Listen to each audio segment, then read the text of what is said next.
बोलो लक्ष्मी माता की जय। जय श्री लक्ष्मी रमणा। जय श्री लक्ष्मी नारायण। श्री लक्ष्मी नारायण की जय। ओम नमो भगवते वासुदेवाय नमः। जय श्री हरि। जय श्री नारायण। धर्मराज युधिष्ठिर कहने लगे कि हे भगवान, आपने मुझे आश्विन मास के शुक्ल पक्ष की एकादशी अर्थात पापकुंशा एकादशी का विस्तार पूर्वक वर्णन करके मुझे बताया। अब आप कृपया करके मुझे कार्तिक मास के कृष्ण पक्ष की एकादशी का क्या नाम है तथा इसके व्रत का क्या विधान है, इस एकादशी के व्रत को करने से किस फल की प्राप्ति होती है, कृपया करके वह सब आप मुझे विस्तार पूर्वक बताइए। मैं ध्यान पूर्वक श्रवण करूंगा। भगवान पुंडरीकाक्ष बोले कि हे राजन, कार्तिक मास के कृष्ण पक्ष की एकादशी को रमा एकादशी कहते हैं। कार्तिक मास के कृष्ण पक्ष में दीपावली के 4 दिन पहले आने वाली एकादशी को लक्ष्मी जी के नाम पर है, जिसे रमा एकादशी कहा जाता है। इस एकादशी का व्रत करने से सभी पाप नष्ट हो जाते हैं। इस लोक और परलोक में इस एकादशी के व्रत के समान संसार में दूसरा कोई भी व्रत नहीं है। पुण्य, स्वर्ग और मोक्ष को देने वाली तथा सब पापों का नाश करने वाली है। इसे पुण्यदायिनी एकादशी के नाम से भी जाना जाता है। इसके प्रभाव से बड़े बड़े पाप कर्म जैसे ब्रह्म हत्या जैसे महापाप भी दूर हो जाते हैं। यह एकादशी बड़े बड़े पापों को नष्ट करने वाली है। रमा एकादशी का महात्म्य मैं तुमसे कहता हूँ। अब तुम ध्यान पूर्वक इस एकादशी के महात्म्य का श्रवण करो। हे राजन, पौराणिक कथा के अनुसार किसी राज्य में मुचुकुंद नाम के एक राजा राज्य करता था। उनकी देवराज इंद्र के साथ घनिष्ठ मित्रता थी और साथ ही वह यम, कुबेर, वरुण और विभीषण भी उनके मित्र थे। यह राजा बड़ा ही धर्मात्मा, विष्णु भक्त और हमेशा न्याय के साथ राज करता था। उस राजा की एक अति सुंदर कन्या थी जिसका नाम चंद्रभागा था। उस कन्या का विवाह राजा चंद्रसेन के पुत्र शोभन के साथ हुआ था। एक समय शोभन जब अपने ससुराल आया तो उन्हीं दिनों में जल्दी से ही रमा एकादशी का दिन भी समीप आने वाला था। जब रमा एकादशी के व्रत का दिन समीप आ गया तो चंद्रभागा के मन में अत्यंत सोच उत्पन्न होने लगी कि मेरे पति अत्यंत दुर्बल हैं और मेरे पिताजी की आज्ञा अति कठोर है। दशमी के दिन प्रातः काल राजा ने ढोल बजवाकर सारे राज्य में यह घोषणा करवा दी कि एकादशी के दिन किसी को भी भोजन नहीं करना चाहिए। ढोल की घोषणा सुनते ही शोभन को बहुत ज्यादा चिंता होने लगी और वह अपनी पत्नी से बोलने लगा कि हे प्रिय, अब मुझे क्या करना चाहिए? मैं किसी भी प्रकार से भूख सहन नहीं कर सकता। मुझसे भूख बिल्कुल भी बर्दाश्त नहीं होती। मुझसे भूखा नहीं रहा जा सकता। ऐसा कोई उपाय बताओ कि जिससे मेरे प्राण बच जाएं, अन्यथा मेरे प्राण अवश्य ही चले जाएंगे। मैं भूख से मर जाऊंगा। चंद्रभागा कहने लगी कि हे स्वामी, मेरे पिताजी के राज्य में एकादशी के दिन कोई भी भोजन नहीं करता। यहाँ तक कि हाथी, घोड़ा, ऊंट, बिल्ली, गौ आदि भी तृण, अन्न, जल आदि ग्रहण नहीं कर सकते। फिर मनुष्य का तो कहना ही क्या है। यदि आप भोजन करना चाहते हैं तो अन्य किसी दूसरे स्थान पर चले जाइए, क्योंकि यहाँ पर रहकर आपको एकादशी का व्रत अवश्य ही करना पड़ेगा। ऐसा सुनकर शोभन कहने लगा कि हे प्रिय, मैं अवश्य ही रमा एकादशी का व्रत करूंगा। मेरे भाग्य में जो होगा वह देखा जाएगा। इस प्रकार से विचार करके शोभन ने रमा एकादशी का व्रत रख लिया और वह भूख व प्यास से अत्यंत दुखी होने लगा। जब श्री सूर्य नारायण अस्त हो गए और रात्रि को जागरण का समय आया तो वैष्णवों को अत्यंत हर्ष देने वाला था, परंतु शोभन के लिए यह अत्यंत दुखदायी हुआ, क्योंकि वह भूख से व्याकुल हो रहा था। प्रातः काल होते ही शोभन के प्राण निकल गए।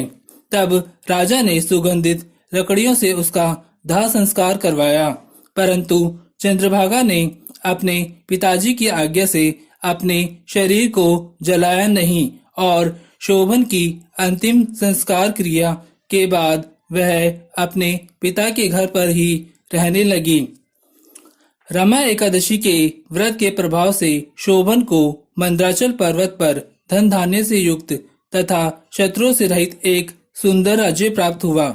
वह अत्यंत सुंदर रतन और सुंदर रत्नों से जड़ित स्वर्ण के खंभों पर निर्मित अनेक प्रकार की स्फटिक मणियों से सुशोभित भवन में बहुमूल्य वस्त्र आभूषणों तथा छत्र एवं चवर से विभूषित गंधर्व और अप्सराओं से युक्त सिंहासन पर आरूढ़ ऐसा शोभायमान होता था कि मानो दूसरा इंद्र विराजमान हो। एक समय मुचुकुंद के नगर में रहने वाले एक सोम शर्मा नामक ब्राह्मण तीर्थ यात्रा करता हुआ वहां घूमता घूमता उधर जा निकला और उसने शोभन को पहचान लिया कि यह तो राजा का जमाई शोभन है। वह उनके पास गया। शोभन ने भी उसे पहचान कर उसे अपने आसन से उठकर उसके पास गए और उनको प्रणाम आदि करके सब कुशल मंगल होने का प्रश्न किया। ब्राह्मण ने कहा कि राजा मुचुकुंद और आपकी पत्नी सब कुशल मंगल से हैं। नगर में भी सब प्रकार से सब कुशल मंगल हैं, परंतु हे राजन, हमें आश्चर्य हो रहा है कि आप अपना वृतांत बताइए कि ऐसा सुंदर नगर जो न कभी देखा और ना ही कहीं सुना आपको कैसे प्राप्त हुआ। तब शोभन बोला कि मैंने कार्तिक मास के कृष्ण पक्ष की रमा एकादशी का व्रत करने से मुझे यह नगर प्राप्त हुआ, परंतु यह अस्थिर है। यह नगर स्थिर हो जाए ऐसा कोई उपाय कीजिए। ब्राह्मण कहने लगा कि हे राजन, यह स्थिर क्यों नहीं है और कैसे स्थिर हो सकता है। शोभन कहने लगा कि मैंने अपनी मर्जी से रमा एकादशी का व्रत नहीं किया था, इसीलिए यह नगर अस्थिर है। ब्राह्मण ने कहा कि आप मुझे बताइए, फिर मैं अवश्य में वह उपाय करूंगा। मेरी इस बात को आप मिथ्या ना समझिए। शोभन ने कहा कि मैंने रमा एकादशी के व्रत को श्रद्धा रहित होकर किया, अतः यह सब कुछ अस्थिर है। यदि आप राजा मुचुकुंद की कन्या चंद्रभागा को यह सब वृतांत कहे तो यह स्थिर हो सकता है।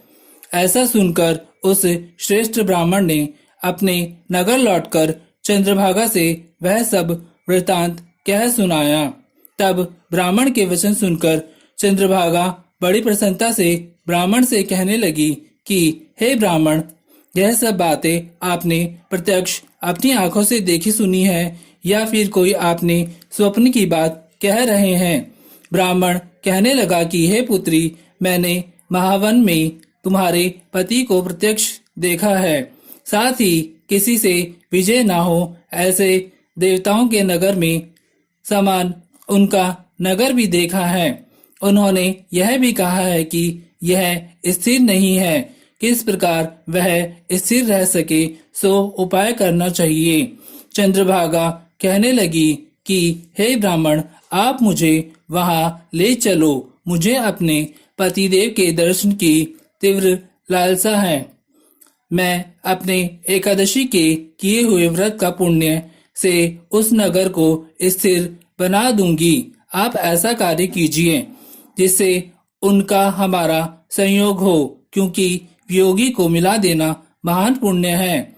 सोम शर्मा यह बात सुनकर चंद्रभागा को लेकर मंदराचल पर्वत के समीप वामदेव ऋषि के आश्रम पर गया। वामदेव जी ने सारी बात सुनकर उन्हें वेद मंत्रों के उच्चारण से चंद्रभागा का अभिषेक कर दिया। तब ऋषि के मंत्र के प्रभाव और एकादशी के व्रत से चंद्रभागा का शरीर दिव्य हो गया और वह दिव्य गति को प्राप्त हुई। इसके बाद वह बड़ी प्रसन्नता के साथ अपने पति के पास गई। अपनी प्रिय पत्नी को आते देखकर शोभन अति प्रसन्न हो गया और उसे बुलाकर अपनी बाई तरफ बिठा लिया। चंद्रभागा कहने लगी कि हे प्राणनाथ, आप मेरे द्वारा किए हुए पुण्य को ग्रहण कीजिए। अपने पिताजी के घर में जब मैं 8 वर्ष की थी तब से विधि पूर्वक एकादशी के व्रत को श्रद्धा पूर्वक करती आ रही हूँ। इस पुण्य के प्रताप से आपका यह नगर स्थिर हो जाएगा तथा समस्त कर्मों से युक्त होकर प्रलय के अंत तक रहेगा।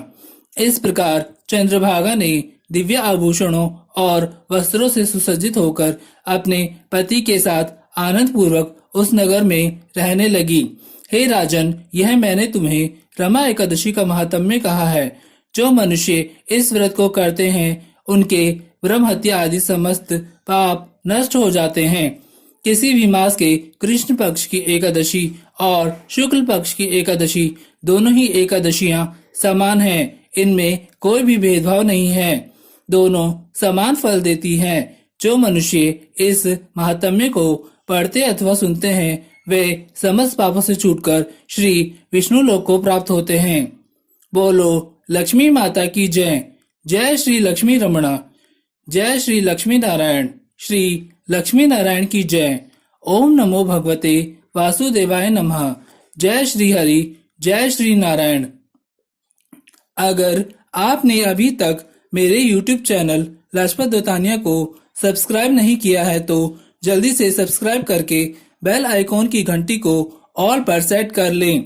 इससे होगा ये कि मेरे YouTube चैनल पर कोई भी नई वीडियो के अपलोड होने की नोटिफिकेशन आपको तुरंत मिल जाएगी। और वीडियो को पूरा वॉच करें। अगर आपको वीडियो अच्छा लगा हो तो वीडियो को ज्यादा से ज्यादा लाइक करें, शेयर करें और एक बहुत अच्छा सा कमेंट करना ना भूलें। बोलो लक्ष्मी माता की जय। जय श्री लक्ष्मी रमणा। जय श्री लक्ष्मी नारायण। श्री लक्ष्मी नारायण की जय। ओम नमो भगवते वासुदेवाय नमः। जय श्री हरि। जय श्री नारायण।